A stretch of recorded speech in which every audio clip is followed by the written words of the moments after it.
Warning, this broadcast is for mature audiences only. Do not attempt to perform similar stunts with your own FileMaker servers unless you're trying to get the attention of your boss. The server crashes in today's broadcast are performed by certified professionals. Do not attempt this at home. Viewer discretion is advised.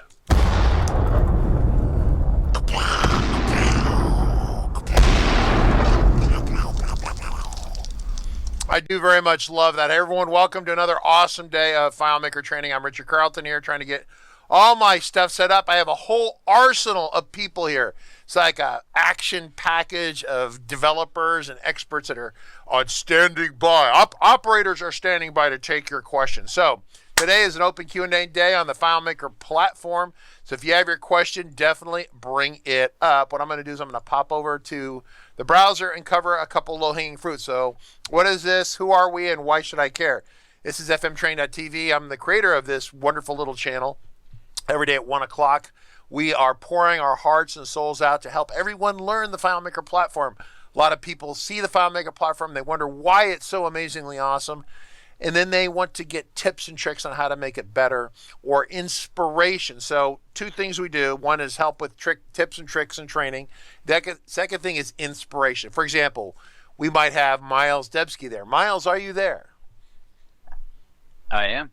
And so we'd say, Miles, you're doing such an amazing job. Show us the solution you're building. And Miles would show a screen. And we'd be like, oh, man, that's so amazing. We are inspired by other people's examples. And so what we try to do is find some of that and bring it to you here. So our broadcast, really our production engineer today is Margaret Carlton. She's assisting. fmtrain.tv is who we are. We do great FileMaker training. Upcoming broadcast schedule, if you go to fmtraining.tv, what you do is you press the button right here and you can come down here to the upcoming schedule. So today is an open Q&A.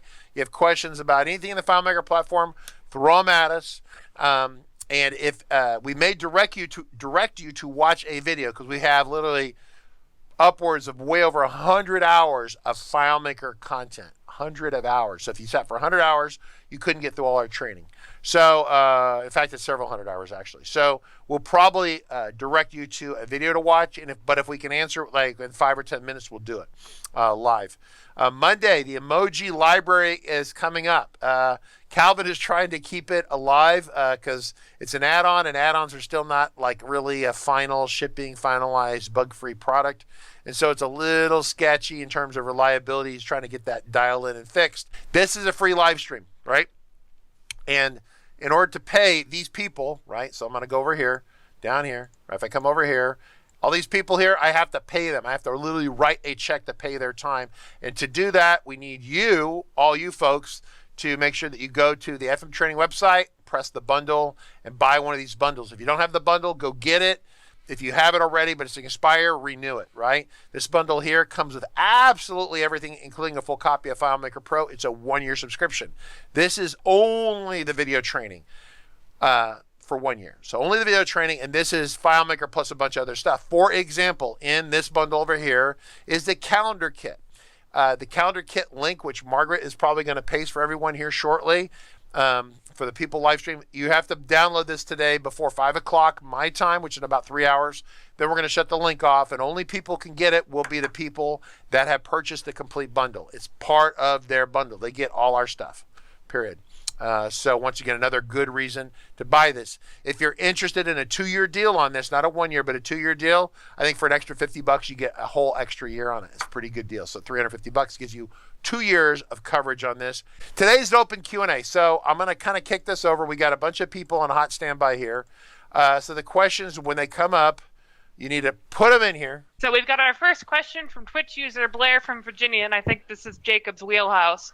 Does the Mac Mini 2012 i7 2.3 or 2.6 still work as a server? Actually, I'm the guy who actually knows that better than Jacob does. So the Mac Mini 2012 can run Catalina 10.15, and so because it's 10.15, it can the FileMaker server, the current product in the market is 19.3.2 or 19.3. And that will run on 10.14, 10.15, or what would have been 10.16 on the Mac, which is now 11, Mac OS 11, right? So So it runs on all those, so it is officially supported. I would officially, on a 2012 machine, pop it open and put in a solid-state drive into that, and I would make and I would make sure it has 16 gigs of RAM on it. Definitely have 16 gigs of RAM, and a new solid-state drive. If you don't know how to do that, you can see it on YouTube to do that, or have someone do it for you. So that's Go get a Samsung, be like an 860 or an 870 Pro, probably half terabyte or terabyte size, depending on your database and all that kind of stuff. And you can breathe a lot of new life right back into that machine. You know, we are also soliciting topics, right? So we're booking out the last week or so of August right now. We have topics every day all the way through about the end of August, or the last week of August. And so Larry asked a question, and so Larry is still trying to learn as much as he can about the certification test. And so, I mean, tips for taking the certification test? Yes, if we have 20 hours to do it. I think you should remind me, Larry. We'll do a little bit every day. Which reminds me, I have to remind my senior engineers that they have to be certified fairly soon, right? In terms of being a certification requirement for being a senior engineer. But yes, certification tips. I will kick that one around a little bit as topics come up today. What I will do is notate if that topic is going to be on the test or is on the test in some capacity. Sorry. We're going to do Brutterman first, and we're going to do one from YouTube. Brutterman question is, for years, I have used the ancient method of inserting a file into a container with the insert file script step in order to get the file path out of the container information. We have a script step for a directory path, but what about a better way to get the file path? I must be missing something simple. All right, so if I got Jay there, maybe even we might want to dial Nick up if he has a suggestion on this. I haven't. You're doing an insert and you're trying to capture. Because there's those file options, file control options that were part of FileMaker 18. When they released 18, there was the ability to create, read, write, edit, delete text files, basically, in the FileMaker platform, right? And so a lot of people, we use them for writing text logs and things like that. But you're looking for the path. Nick, who's this? This is Nick? Yes. Okay, so you heard the question. You have a thought on the question or not really? Yes, I have a thought. Okay, go ahead. Insert file, you go and the script set will go and pop a dialog if you want. Okay, pop a dialog for you to go to find the file and physically insert it in a container. This is what the insert file does. But with insert file, never you will get the path. Never. Now, you will never get the path. You will get the path if you use kind of the container, kind of a remote container, whatever kind of option that you have if you use remote container. But otherwise, you won't do the path. Or if you use insert file with the reference of the file only. Remember that? Yeah, they got that's been removed. That's been removed. They actually removed that from the product. So yeah. So now the get path that was get directory before, but get path now. The get path script step will never ever insert a file in the container. It will just open a dialog for you and let you pick up a folder. A folder, not a file. Get path, that's why I don't like the get path. Get directory was a better denomination of this script step than get path. But because a path involved the name of a field, of a file in the path. Get directory, you get the folder, the directory, the folder. That all what you get, you will get, you use the get path. You have a dialog popping up, and then you can choose a folder directory, okay, and then store it as a you can store it in a field or in a variable or in whatever. You don't remember the first one, but you have different option of getting the path, getting the directory, but you will never insert a file with this. So they are complementary. You use get path, and then you use the path to insert a file. Yeah. Okay. So yeah, we need to. Yeah, that would be a better. That's a lot of talking and not very much demoing, and I'm not prepared to build the demo in real time for. Is that Bruderman who threw that one out there, right? So That's Bruderman's question. I can do it if you want for the next time. Yeah, why don't we add that to a live stream? It's the Git. Okay. We'll create a live stream for that, right? So I have a session for 1 or 2 days. It's Nick's tricks and tips. Okay, right. So it's 3, 5, 6, 3, 4 things I want to talk about. Thing I'm using that very helpful. Remember the people are asking for that, so that was part. Yeah, I can add in my list if you want this. Okay. Well, yeah, that's fine. I mean, remember, I don't want to discuss this too much because you are live in front of a bunch of people here. So I want to limit the planning right now. So if you have an immediate demo, we can show that. If you want to shelve it for later, I'm going to leave that for Margaret to chase down. So next question from... There's a question from Michelle, I think. Well, Bruderman isn't quite... okay, Bruderman says, thank you. Next question from Michelle.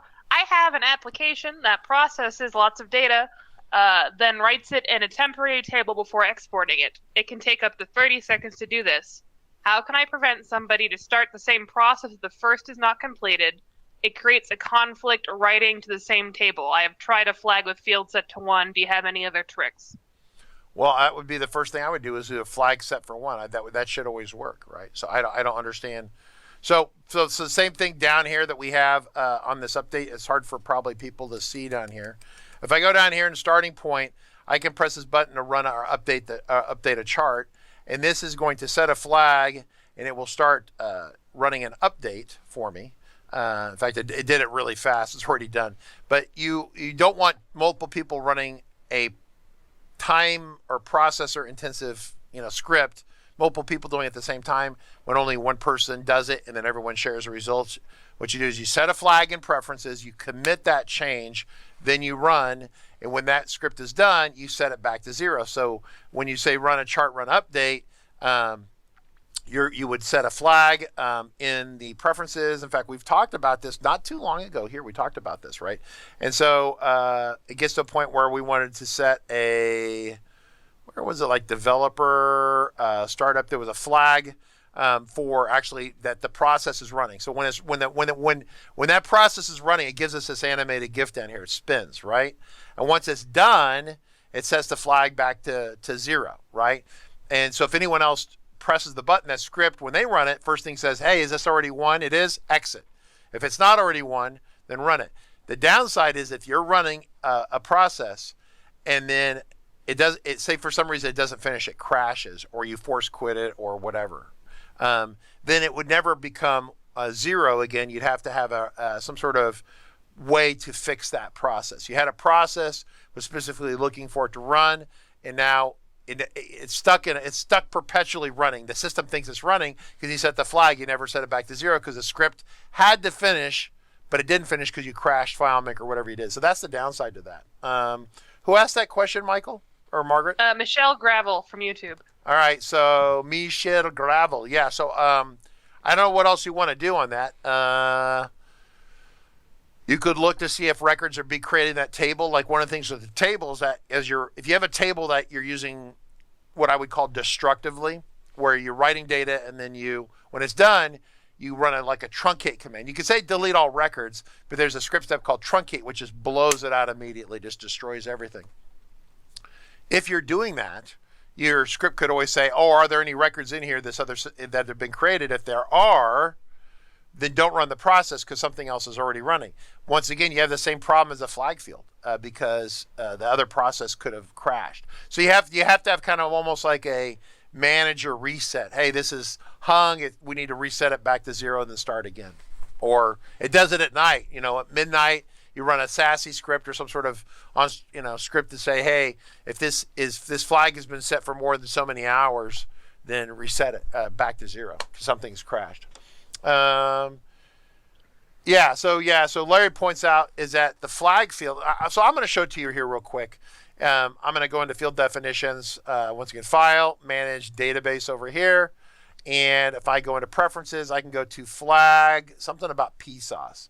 Flag, use PSOS means that PSOS is available, but flag PSOS is running. This is it right here. This is a text or number field in a preference table. A preference table only has one record in it. So when we make an edit here and we commit the edit, everyone else sees it. If you make this a global, the globals are local only to you. No one else will see this. Most of you know this. If you don't know about globals and things, I'm going to ask Miles to post a link to the training video that we have in our training course. Talks about globals versus not globals, right? Global fields, right? The idea of how they're managed. So let's talk about certification test. Understanding how globals behave, and Larry is pointing this out. Good for you, Larry. You already understand this. Global fields are tested extensively on the certification test. When do they change? When do they not change? If you open up a solution, a hosted solution, will there be global fields?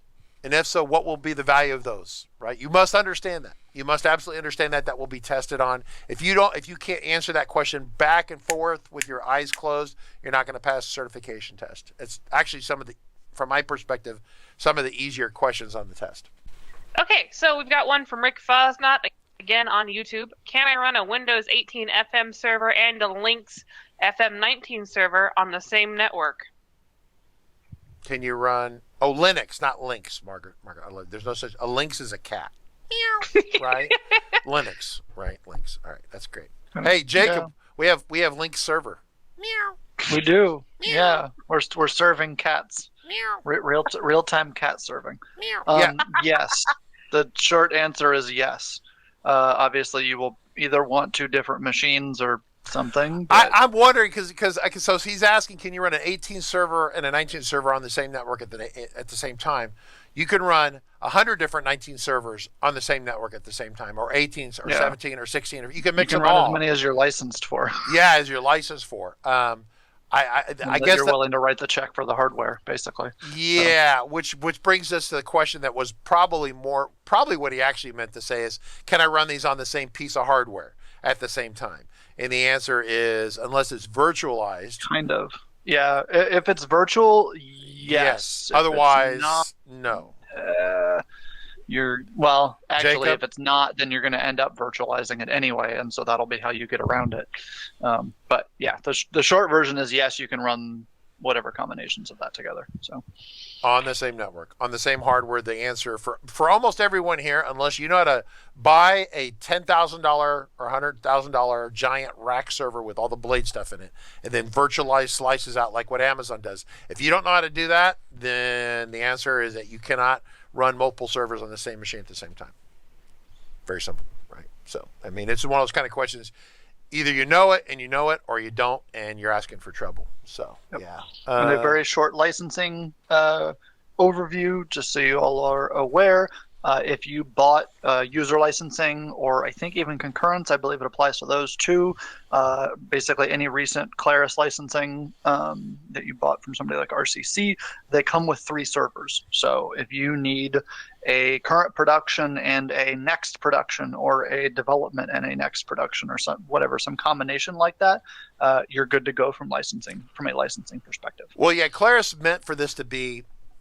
How this came about was really squirrely and backwards, but the reality is they expect you to I want a test, an internal server, an external server, and a test server, and they expect all those to be 19 servers. But I guess legally, if you have say a 5-pack of licenses and you have 5 people and you're allowed 3 servers, you could have a 19 server, an 18 server, and a 17 server on separate boxes. That would be legal. Next one is from Crawford on YouTube, and then we have another one on Discord. But the question from Maraford, I'm not saying that correctly. Is there an add-on to assist with splitting a database into a front end and a back end, or can this be scripted? So you're talking about data separation. We are not fans of data separation here, right? I think it's a bad idea. So if you want to do it, there are no automatic separator kind of things. Okay, so just to frame this, and this used to mean more. It used to mean more. Claris does not endorse or even use internally data separation model. Data separation model is where, and I got to get my book out because Miles drew art around this, but a data separation model is where you have a FileMaker file that is like just graphical front end. You have another FileMaker file that's just the tables in the back end.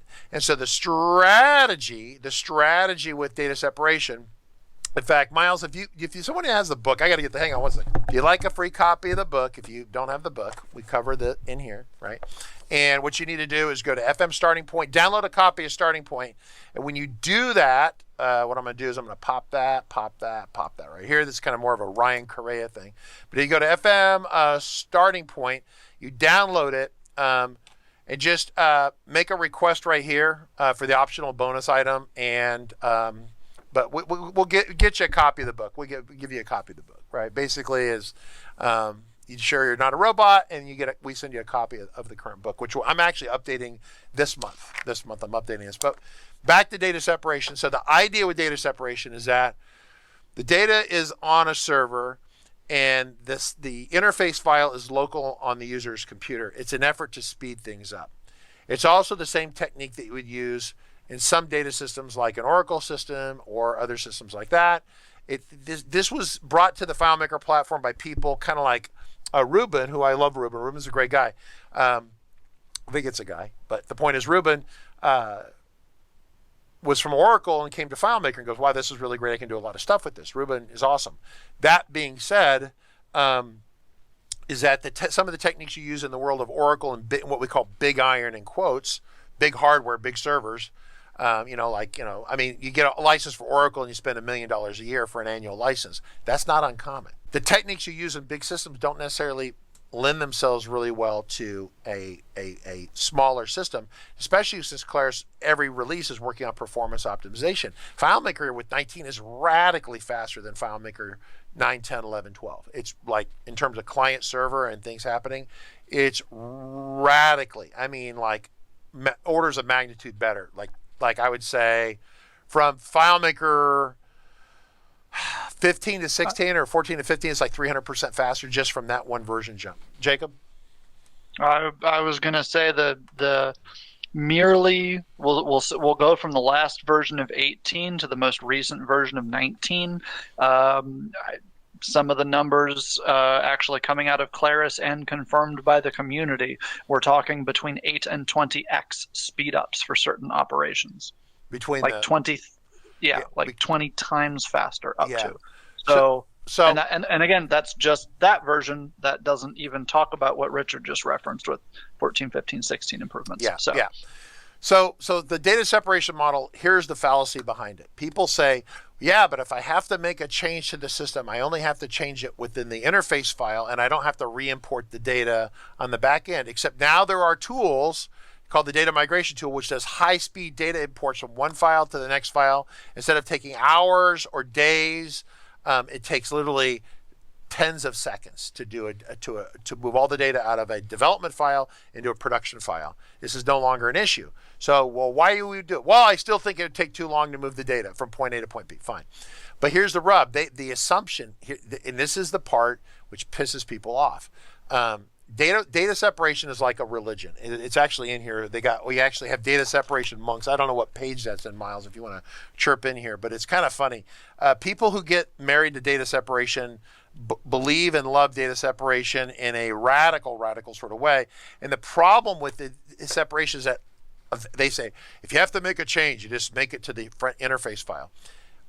Maybe once in a while, but most of the time when you make a change, you have to make a logic code change, which is scripts, which is on the front file, or an interface change, which is on the front file. And then frequently you have to define a field or make a field change on the back end. So you end up changing both sides anyway. So now instead of having one file where you change the stuff in one file, you're changing stuff almost all the time in two files, making your life hell, right? So your idea of data separation, it's just an ugly thing. So once again, Claris never used it back when they had a bunch of people there who actually used the product. Now, the engineers that are left there, it's on page 125. We have the data. We talk about the data separation monks. This is the artwork coming out of the out of the book, and it was really funny because we brought this into the book, and because people, like you'll say, like I could name names in the FileMaker community, they'll never watch this live stream, but they get pissed. It's not based upon logic or anything else. They believe in this regardless of what the data in front of them says, right? The facts in front of them says. I believe it to be faster because I believe in it. Okay, fine. When a certain technology, it's like Christian Olsen saying, if you have a problem with Windows, get out a credit card and buy a Mac, right? I don't know, I necessarily always agree with that, but he has a point, and there is some data to support that. With data separation, there's data to support that it maybe was a good thing 20 years ago. It's not such a good thing anymore. So there we go. Okay, so the one from Ruben was about Glassmorphism, Nick. He wants to know what you think of Glassmorphism, whether that's going to be like a thing that sticks around or if it's going to be like a temporary fad. I have no idea what Glassmorphism is. It's probably going to Glassmorphism. It's the Monterey, the look of Monterey that's coming out soon. OS X Monterey. Glassmorphism. It's on the screen right now. Yeah, okay. Skeuomorphism, but the surface that they're drawing things on is glass. So it's all transparent. Okay, so do you guys know the TV show named The Expanse? The Expanse, yes, I love The Expanse. Okay, it's awesome. Okay, so awesome show. Okay, so you know that the sci-fi Star Trek: The Next Generation invented iPhone and iPad. Okay, in 1985. Yes. The tricorder is an iPhone, and they have a tablet, a fake one, a piece of paper, right? Yeah. But they have a tablet with them all the time. Okay, so they invented that, and they invented their AI. They invented all this. So we know that the sci-fi is always inventing the future. Okay, so the future of the what's the name? Many people, and myself included, think that the future of the design and the future of the UI will be the Expanse. Screen everywhere, and you have your communicator with you, piece of glass, and that will be your CPU, and you can project what you want, where you want, and stuff like that. And everything will be interconnected. We are going to be interconnected ourselves with our bodies, and everything will be interconnected. So the future of the design, and this, okay, I didn't know that was because it's still a new morphism, right? I have a website here that says Glassmorphism UI is a new variant of the new morphism. Okay. Yeah. Or it's a variant of the new morphism. Yeah, it looks like new morphism with a transparency level. But whenever you do transparency, generally the computer struggles to render that stuff. It's like gradients back in the old days, right? It would be like it's extremely complicated because you're using kind of you need to use libraries like Metal and stuff. You use a 3D rendering. It's a 3D rendering. When you do that, it's like rendering water in 3D. It's like rendering water and fire in an animation like Pixar. It's extremely complicated because you have so many factors involved. Okay, but we do have the power now to do it.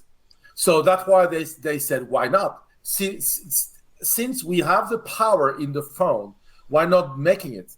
We have it. We have the power at our disposal. It looks nice. I love it. Apple is full of this, right? Already, the transparency and stuff like that. But here, it's at a new level. Yeah. It's at a new level because everything is transparent. It's very cool, but I don't see the benefit of this unless we arrive one day having a phone like the one in The Expanse. Yeah. Okay. So otherwise, I don't see the benefit. Okay. It's a variation of morphism. So yeah, that's good. All right. The next question. Oh, wait. What? Were you going to say something? I'm just going to park this over here on the link so people can see that if they're interested. But yeah, the reason this has come up is because we are actively developing the neomorphism, which has this look to it. We're not going super transparent on it because that's something we would have to do with the FileMaker interface. I don't know it's quite ready for that yet. No, we don't have transparency. We have a little bit of drop shadows, and that the max that are allowed in the design. We don't have transparencies in we have opacity, which is not the same at all. I was thinking of opacity, so we don't have transparency. Yeah, it's not the same at all. It's completely opacity is not transparency. And okay, one day I can explain that, but not now. But that's a big difference. All right, next question, Margaret. I'm sorry. No, you're good. I don't mean to interrupt. Okay, next question is from Rick Fosnot again. Oh, this is interesting. Have you done any videos on integrating FedEx or UPS with FileMaker? No, there's the NRG software. If you want to look at them, I have not used it. We've done this before, but right now, if I do a search for NRG and FileMaker, probably you'll get this website, nrgsoft.com. They make this stuff. So it allows you, okay, well, anytime you've got a FileMaker icon from FileMaker 14 or 15, I'm a little nervous about that. We have clients that use it. Yeah. Do we have clients that use it? Mm-hmm. Yep. Okay. So yeah. So it works. Have we done a video on it? No. Nope. Well, so we have added schedules though to our broadcast schedule. We will be showing receipt printer integration with API, like printing a receipt printer, and also cash drawer, popping cash drawers and stuff. I did not mention POS or point of sale system. That's not what we're doing. We're talking about individual targeted integrations. Building a POS is a tremendous amount of work. It's not something you do in 5 minutes, despite what I've had engineers say, I could build that in 5 minutes. No, you can't, right? So anyway, but yeah, we're going to be showing some of that in August. Those topics are added to the broadcast schedule today. So very exciting. I guess I can mention that RCC is very slowly embracing the Ubuntu FileMaker server. Yeah, we popped another. I've been rolling those out. Yeah. Yeah. We're working on it. We're testing it. We're checking it out. We've done a couple setups for customers and stuff like that, so I'm not too worried about it. But we're going to actually test it internally and kind of see how it holds up on the longer term. Okay, cool. So. All right. Miles is there. Jonathan Ray, anything hot to trot you guys want to mention here? Yeah, so they mentioned UPS and FedEx tracking. I know several years ago, it might be upwards of 5 years ago now, I did a UPS integration with their API at the time. The issues with APIs is that they change from year to year, and so it's completely out of date if someone does find that on our video archive. So I'm sure it's possible with an API rather than the service that you mentioned, but we don't have anything. You can absolutely code it with an API. There's no doubt. Yeah. But so like this week we did the PayPal broadcast again, and Hogel went back through it, and it's all working just fine. But Hogel's makes an update to it about every 18 months. About every 18 months, there's some sort of code change to the PayPal API for security or something, whatever, right? So, and that's what Jonathan's talking about, right? So, there was a question here. Ken, one of our moderators, who's the Balloon Fest guy, flies hot air balloons down in Albuquerque, New Mexico. He goes, "Hey, the latest FileMaker updates for server, or let's just start with client first. So, if you are on FileMaker 19.1 or .2, is the latest release necessary, Jacob Taylor, in your opinion? Pro. If you are on Windows, yes. If you are not, no. Okay.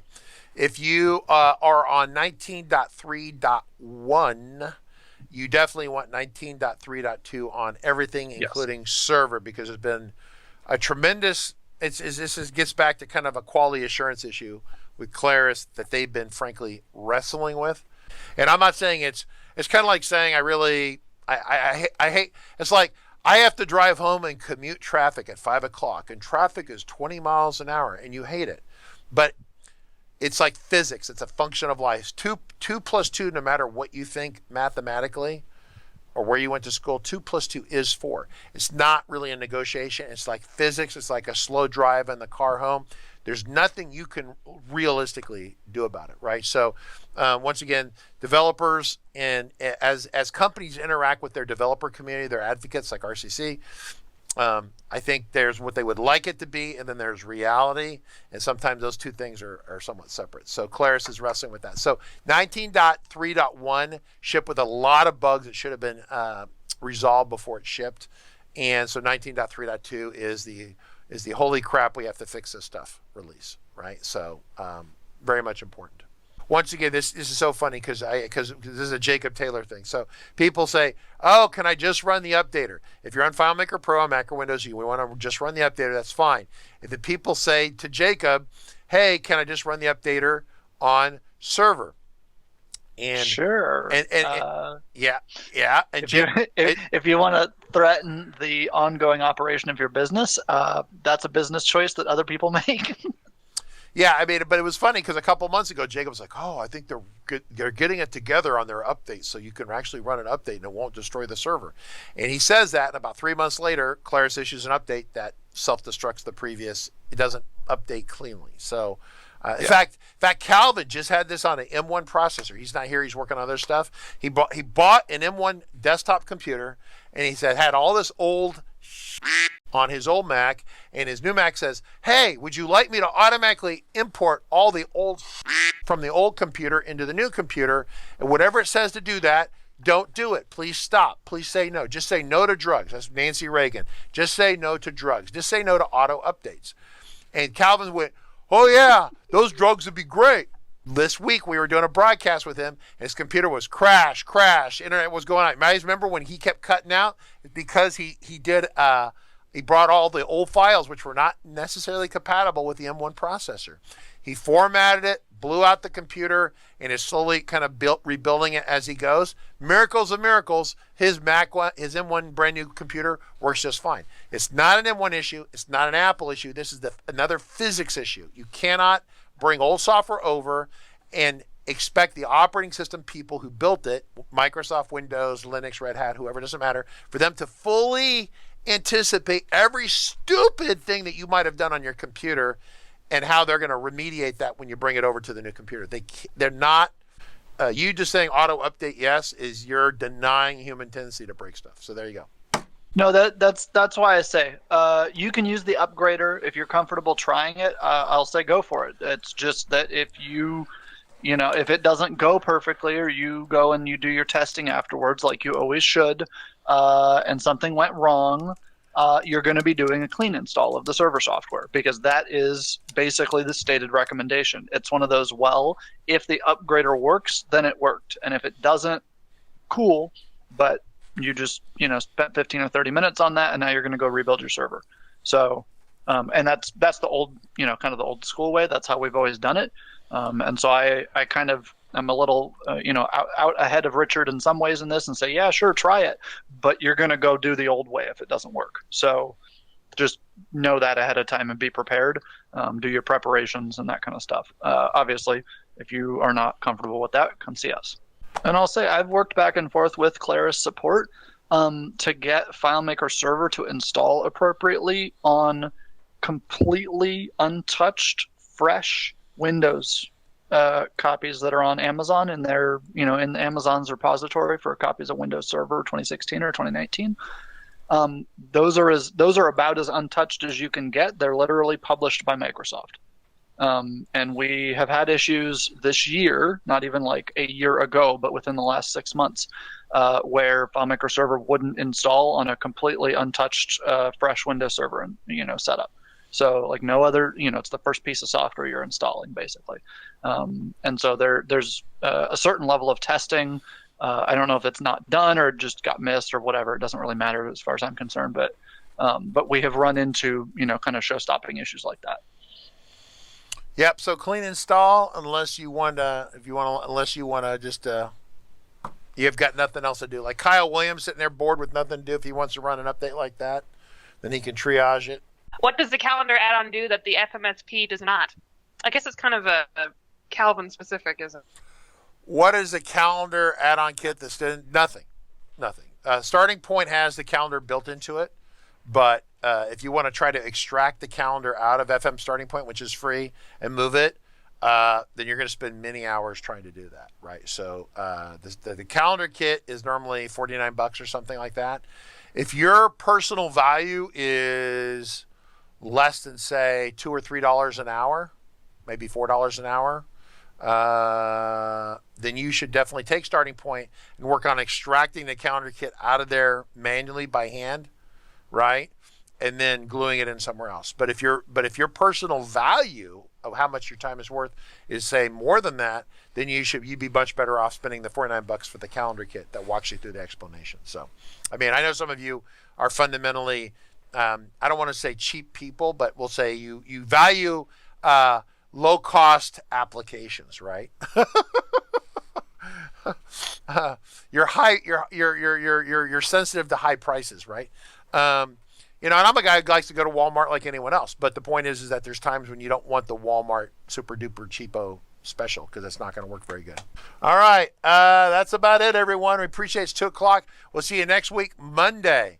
The emoji library project. That's it, everyone. I'm going to say thank you to the broadcast. Thank you to Jonathan Ray. Thanks to Mile. Thanks to Margaret. See you, everyone.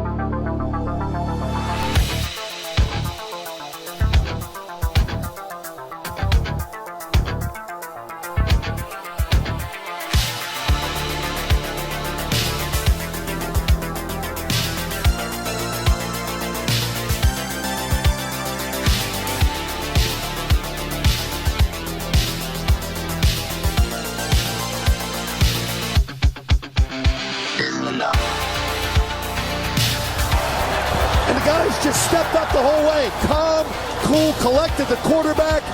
Great read, good patience. More importantly, great job up front protecting this quarterback to give you a chance. And that's all you can ask for. Trying to rally down 10. 9:25 to go here in the fourth. Short motion by Amendola from the left. Brady takes the shotgun snap. Stands in, throws it left for Amendola. Reaches up and snacks a high throw and lands inside the 10. Rolling to the 9. Ball slightly behind him, but Danny makes the grab.